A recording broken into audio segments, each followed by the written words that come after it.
ஒரு கிராமத்துலேருந்து நகரத்துக்கு போகிற பாதையில் ஒரு பெரிய கல் இருக்குது. அந்த வழியாக போகிற மக்கள் எல்லோரும் அதை பார்த்து எரிச்சல் அடைஞ்சிறாங்க. ஒரு சிலர் அந்த கல்லை யாருன்னா அகற்றினா நல்லாயிருக்கும்னு சொல்கிறாங்க. இன்னும் சிலர் அரசாங்கம் இந்த சாலையை சீரமைச்சா நல்லாயிருக்கும்னு சொல்கிறாங்க. தவிர்த்து யாருமே அந்த கல்லை நகர்த்தக்கூட முயற்சி பண்ணல. அப்போது ஒரு நாள் அந்த வழியாக ஒரு விவசாயி வராரு. மக்கள் வர பாதையில் இந்த கல் இடைஞ்சலாக இருக்கேன்னு சொல்லி அந்த கல்லை கஷ்டப்பட்டு நகர்த்துறாரு. அந்த கல் நகர்ந்ததும் அதுக்கு கீழே ஒரு பெட்டி இருக்குது. அந்த பெட்டியில் நிறைய தங்க காசு இருக்குது. கூடவே ஒரு கடிதமும் இருக்குது. அந்த கடிதத்தில் மக்களோட பிரச்சனையை தீர்க்க முயன்ற மனிதனுக்கான ஒரு பரிசுன்னு எழுதியிருந்தது. இந்த உலகத்தில் குறை சொல்கிறதுக்கு நிறைய பேர் இருக்காங்க.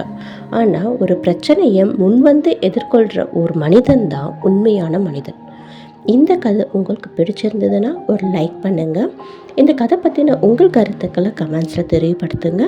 இந்த மாதிரி கதைகளை கேட்கறதுக்கு சேனலை சப்ஸ்கிரைப் பண்ணிக்கோங்க.